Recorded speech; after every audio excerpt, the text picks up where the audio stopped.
देखो, तो जो ये इसको मेंसुरेशन बोलते हैं इस चैप्टर को, और इसको एरिया वॉल्यूम भी बोलते हैं। तो सबसे पहले ना हम एरिया की बात करेंगे। ये जो डिजाइन होती है दो तरह की होती है, एक होती है 2D, एक होती है 3D। ये जो 2D डिजाइन होती है इसको बोलते हैं इंटेंजिबल, जिसे हम छू नहीं सकते। दूसरी होती है टेंजिबल, जिसे हम टच कर सकते हैं। हम जितनी भी 3D डिजाइन होती है उनको टच कर सकते हैं। देखो, ये जो 2D होती है इसमें हम पढ़ते हैं स्क्वायर, हम पढ़ते हैं रेक्टेंगल, हम पढ़ते हैं ट्रायंगल, हम पढ़ते हैं सर्कल। ये जो जितनी भी डिजाइने हैं, रोम्बस, पैरेललोग्राम,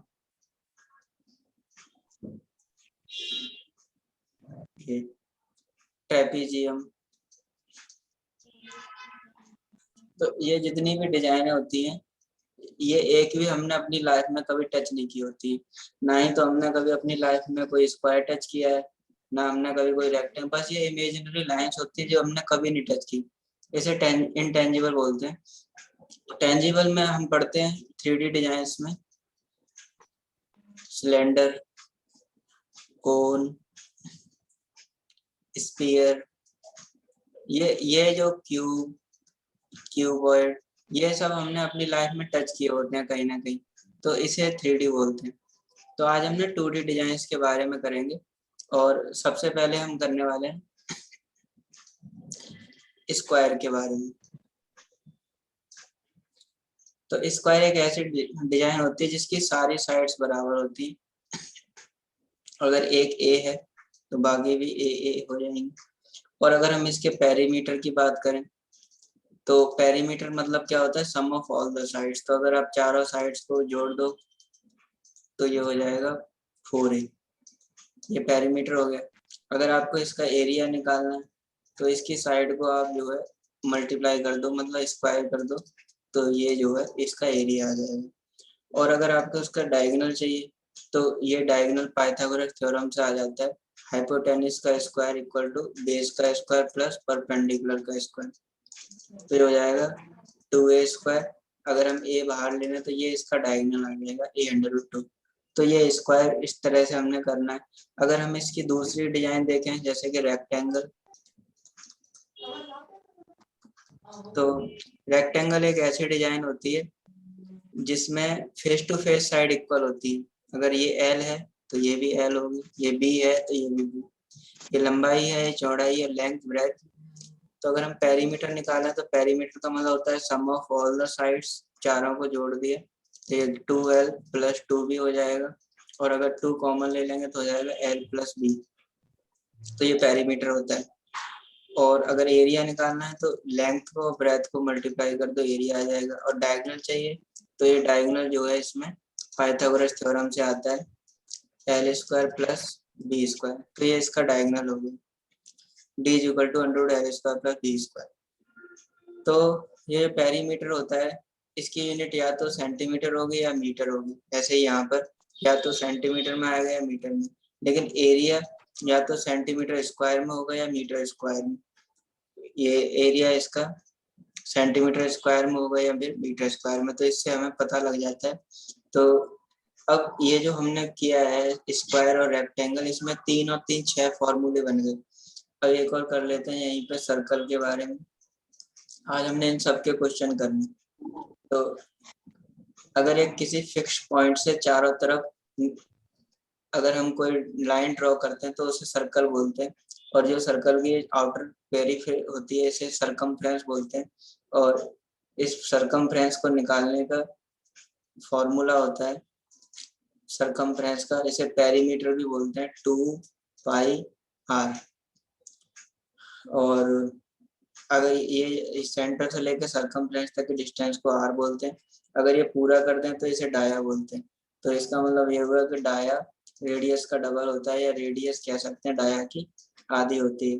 और एरिया निकाल रहे हैं तो इसकी रेडियस को स्क्वायर करके पाई से मल्टीप्लाई कर दो, ये इसका एरिया आ जाएगा। तो ये फुल सर्कल है। अगर सेमी सर्कल होता है इस तरह का होता है, सेमी सर्कल होता है,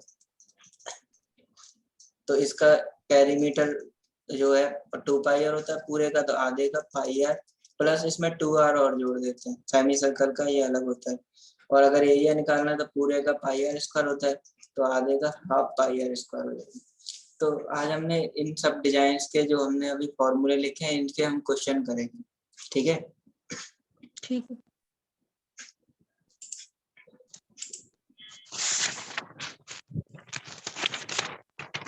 चलो देखो, पहला क्वेश्चन है, what will be the perimeter of square whose area is 324।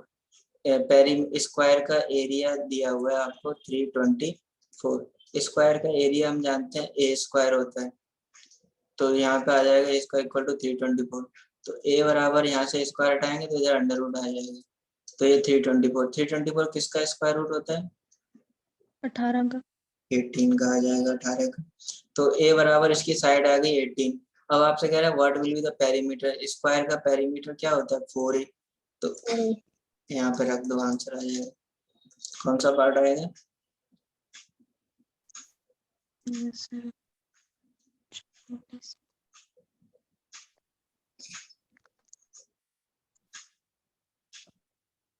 72 D.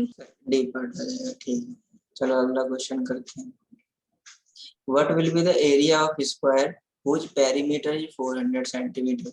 इस बार आपको पेरीमीटर दिया है स्क्वायर का ही 400, स्क्वायर का पेरीमीटर क्या होता है 4a। 4a। तो यहाँ से आप जो है ए निकाल लो, और ए आ जाएगा तो एरिया निकालने को कह रहा है। एरिया बराबर क्या होता है ए स्क्वायर, ए की वैल्यू आपको पता है 100, 100 का स्क्वायर कर दो, आंसर आ जाएगा। कौन सा पार्ट आएगा?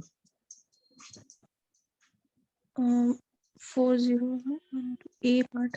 ए पार्ट आ जाएगा, ठीक है। अगला क्वेश्चन करते हैं। If the area of rectangle is 20 square metre या metre square, then what will be its length. आपको एरिया रेक्टेंगल का क्या होता है, एरिया बराबर लेंथ इनटू ब्रेथ, बी। और एरिया आपको दिया हुआ 20। अब कह रहा है कि इसकी लेंथ निकालो।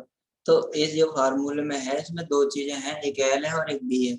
जब एल और बी में एक पता हो तभी हम दूसरी निकाल सकते हैं। अब ये कह रहा है एल निकालो, लेकिन हमारे पास बी है ही नहीं, है ना। तो क्या आ जाएगा इसका आंसर?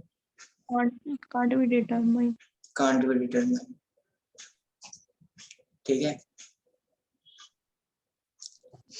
अच्छा एक बात बताओ, अगर यहाँ पे ये दिया होता Jaspreet, A equal to L into B, area दिया होता 17, तब इसका आंसर क्या आता?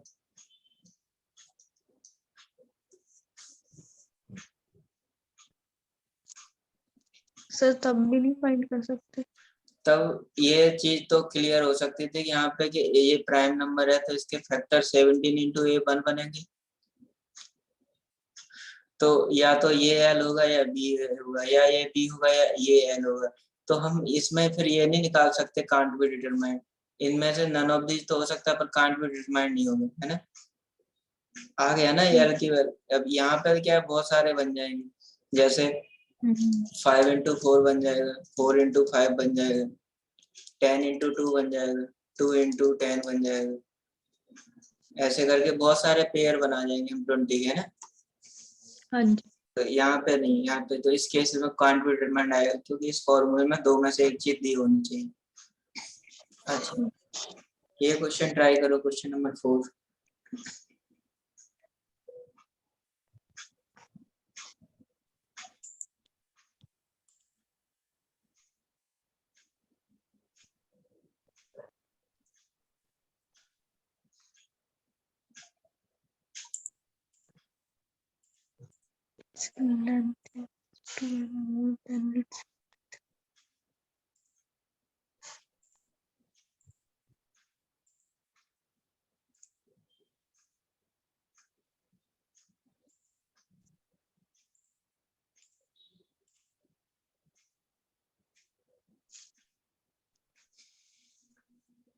If the area of rectangle is 80 square metre, area दिया हुआ है रेक्टेंगल का,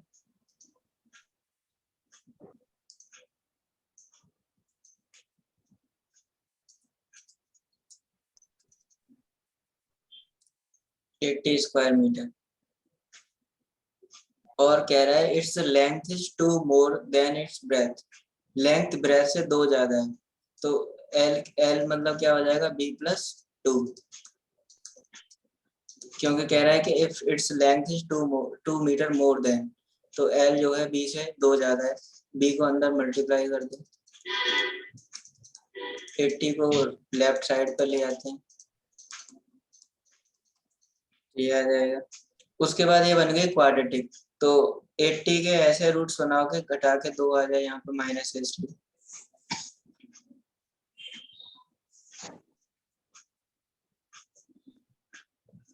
-2 आना चाहिए सर।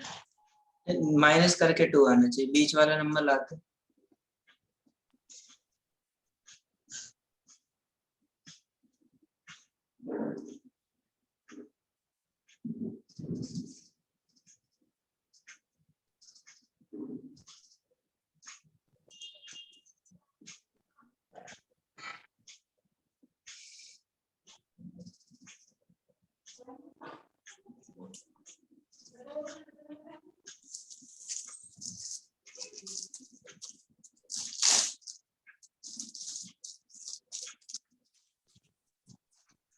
एट्टी और 70 नहीं 10 और 8 आएंगे, 10 और 8, देखो 10 8 जा 80 होता है, और अगर 10 में से 8 घटाओगे तो 2 बचे, ठीक है, समझ लगा।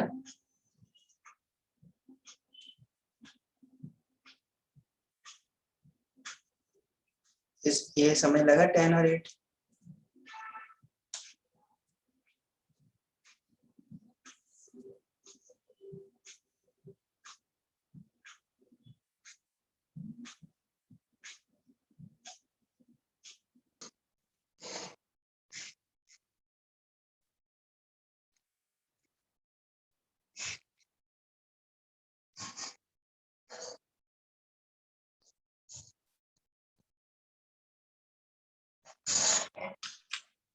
ये समझ लगा 10 और 8।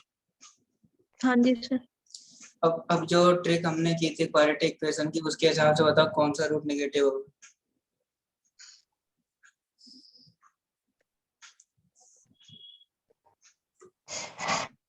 सर जो बिगर होगा वो नेगेटिव होगा। हाँ तो इसको नेगेटिव कर दो, तो बी की वैल्यू कितनी आ जाएगी 8, मतलब ब्रेथ आपकी 8 होगी, तो लेंथ इसकी कितनी आ जाएगी 2 ज्यादा है, तो वो लेंथ इसकी 10 हो जाएगी।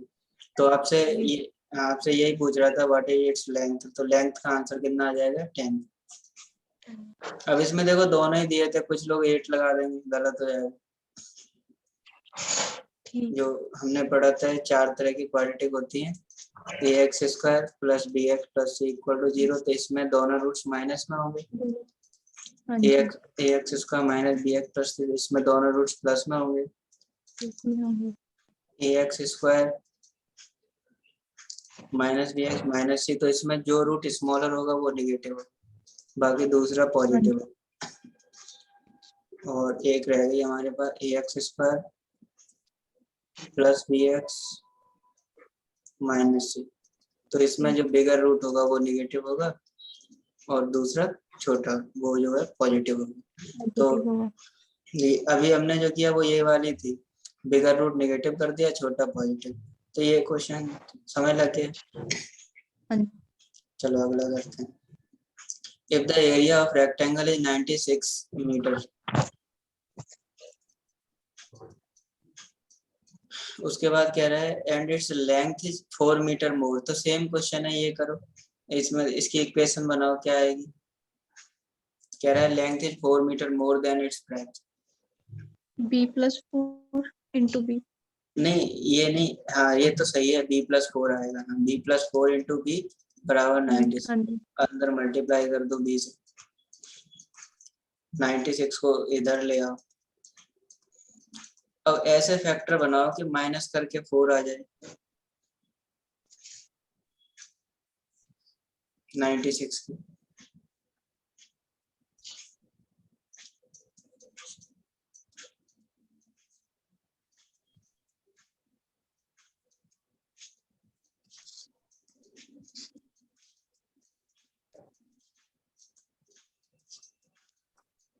ये फैक्टर हो गए।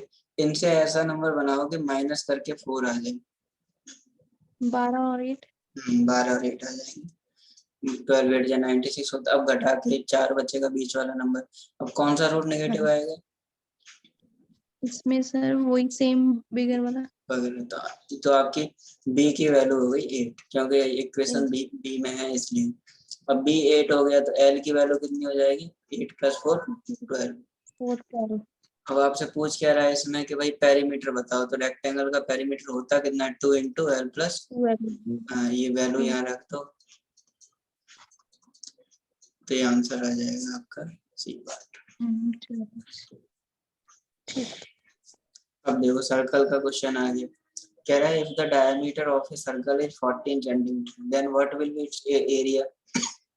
डाया दे रहा है, तो पहले तो रेडियस निकालो, आधी होती है। अब इसका कह रहा है एरिया निकालो, पाई आर स्क्वायर लगा के आंसर निकालो।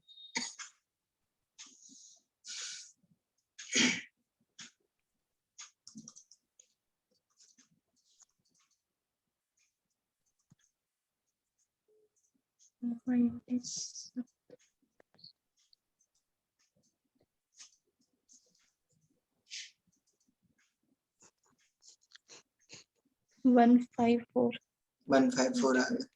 अब देखो जैसे ये सर्कल का क्वेश्चन है, ये ट्रिक होती है कि जब भी किसी फॉर्मूले में पाई आ जाए तो पाई की वैल्यू होती है 22/7। तो ये इसके फैक्टर हो गए।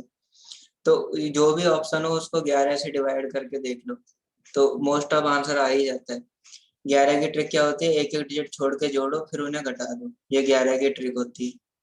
तो जैसे देखो यहाँ पे 4 और 1 5, और 5 में से 5 गए, 0 बचे। तो या तो 0 बचे या 11 बचे, तो वो नंबर 11 से कट जाता है, तो ये आंसर हो सकता है, क्योंकि 154 में 11 से भाग जा रहा है। उसके बाद 156 में देखो 6 और 1 7, 7 में से 5 जाएंगे, 2 बचेंगे, तो ये आंसर कभी भी नहीं हो सकता इस क्वेश्चन का।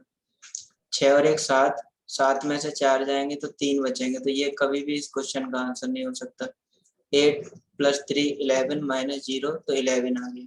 तो इस क्वेश्चन का ये आंसर हो सकता है। डी पार्ट भी इसका आंसर हो सकता है, ए पार्ट भी हो सकता है। दूसरा, अभी 7 से करके देख लो, अभी दो दो ऑप्शन बच रहे हैं। तो 7 से देखो इसको डिवाइड करेंगे तो 7 दूनी 14, ये हो रहा है। 7 से इसको करेंगे 7, तो ये भी हो रहा है। मतलब हमारे पास दो दो ऑप्शन बन रहे हैं इस क्वेश्चन में, इसलिए पूरा सॉल्व करना पड़ेगा। अगर नहीं बन रहा होता तो आंसर डायरेक्ट आ जाता है। वैसे 7 की ट्रिक क्या होती है डिवाइड करने की? यूनिट डिजिट को 2 से मल्टीप्लाई करो और उसके बाद रेस्ट ऑफ डिजिट में से घटा दो। तो अगर वो ऐसा नंबर बचे जो 0 या 7 हो तो वो 7 से कट जाता है। ठीक है। अब देखो क्वेश्चन नंबर 7, ये भी सेम है लेकिन इसमें सरकमफ्रेंस पूछ रहा है, बताओ इसका आंसर कितना है?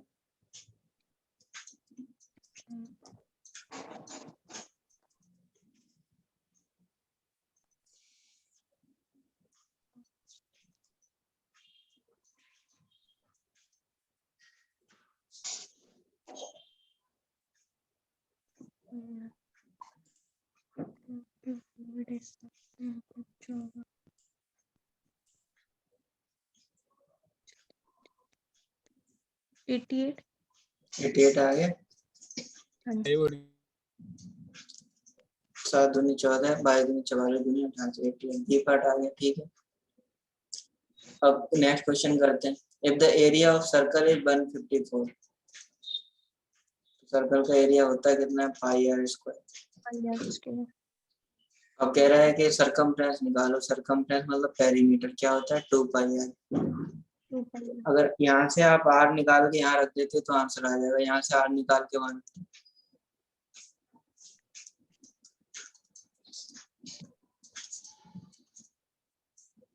पाई की वैल्यू इस क्वेश्चन में 22/7 लगाएंगे, फिर 7 ऊपर चला जाएगा।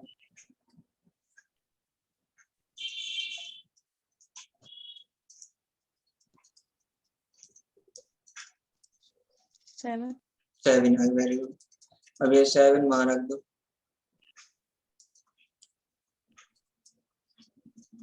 44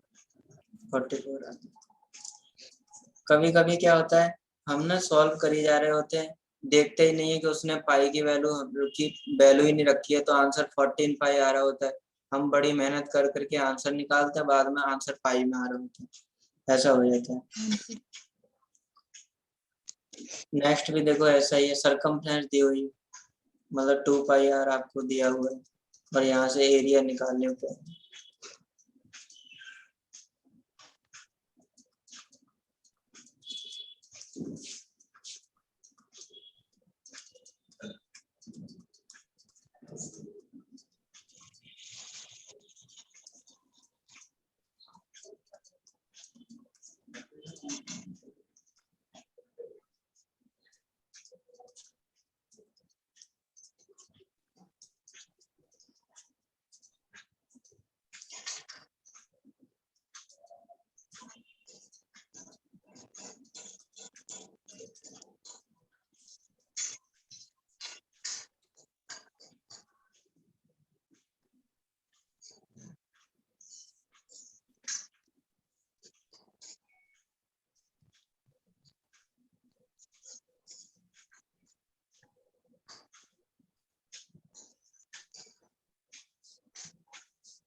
तो देखो ऊपर ऊपर नंबर क्या आ रहा है, 11 3 21, तो ये सारे प्राइम ऑड नंबर है या प्राइम नंबर है, तो ये 2 से कटेंगे ही नहीं, जब कटेंगे नहीं बाकी आंसर देखो इंटीजर में आ रहा है, तो इसका मतलब क्या हुआ, आंसर किस में आएगा, नन ऑफ दीज। कुछ लोग ना यहाँ पे क्या करेंगे, इसको काट देंगे, 11.5 निकाल देंगे, फिर वो वैल्यू यहाँ पे रखेंगे और फिर उनका क्वेश्चन बहुत मुश्किल हो जाएगा उनको करना।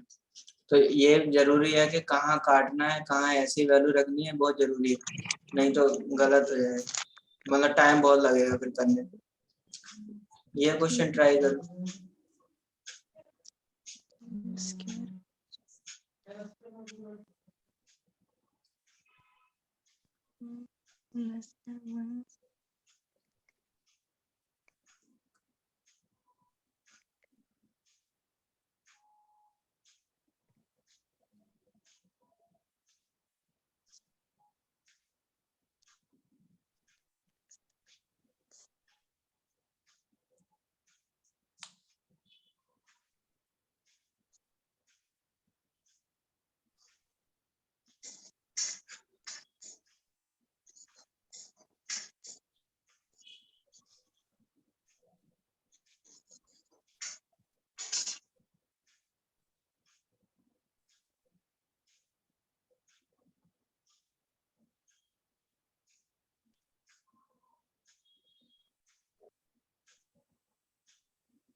देखो क्या कह रहा था, area of square is 24 is less than area of square. Area of square क्या होता है, साइड का स्क्वायर। कह रहा है area of square A square is 24 less, जब उसमें 24 की कमी है तो आप उसको दे दो, 24 ऐड कर दो। A square area of square is 24 less, तो हमने उसको जोड़ दिया, या फिर दूसरी साइड ले आके घटाते, बात एक ही। Is centimetre less than 1/7 of the area of rectangle. Area of rectangle होता है ये, तो अगर ये इक्वेशन बन गई तो आंसर आ जाएगा बस। कह रहा था द एरिया ऑफ स्क्वायर, तो हमने एरिया ऑफ स्क्वायर लिखा। कह रहा है 24 लेस है, तो हमने फिर उसमें जोड़ दिया कि भाई तुम बराबर हो जाओ। कह रहा है कि less than 1/7 of area of rectangle L into B. और आपको कह रहा है कि if the breadth of rectangle is 35, B आपको दिया है 35। कह रहा है while its length is 40 centimetre less than its breadth, जो आपकी एल है वो इससे 14 कम है, तो 35 में से 14 आप घटा दो, 21 आ गई। तो अब इसको सॉल्व कर लेंगे तो एक ही वैल्यू यहाँ से हम निकालेंगे, 7 3 है 21। इसको करो 35 को 3 से मल्टीप्लाई करो, कितना आएगा,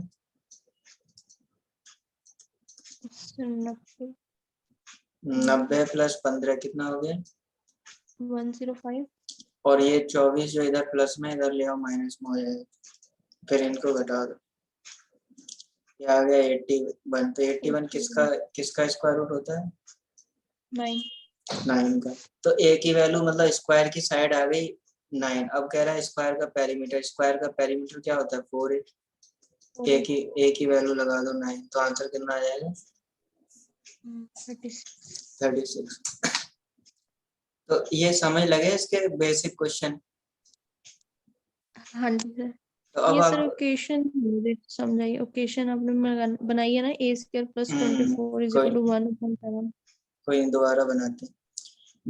The area of square is 24 square centimetre less then, कह रहा है एरिया जो स्क्वायर का एरिया है वो 24 लेस है, less than 1/7 of the area of rectangle. अब समझ में आई? कह रहा है कि जो हाँ जी। स्क्वायर का एरिया है वो रेक्टेंगल के एरिया के 1/7 से 24 कम है ना। अभी समझ लगी? हाँ जी सर, इधर आके प्लस हो गई। बस इधर आगे प्लस हो गई। तो जब भी कहे ना लेस है तो उसमें जोड़ दो, जैसा हमने वो परसेंट वो उसमें किया था, वो इस उस एवरेज वाले चैप्टर में उसको उतने नंबर कम आ रहे थे तो हमने जोड़ दिए, हाँ ज्यादा आ रहे थे तो जी, घटा दिए थे ना। ठीक। अभी ये सारे बेसिक क्वेश्चन समझ लगे? हाँ जी सर। तो अब इसका वॉल्यूम का हिस्सा हम कल करेंगे इसके आगे। ठीक है sir. Okay okay. Okay sir.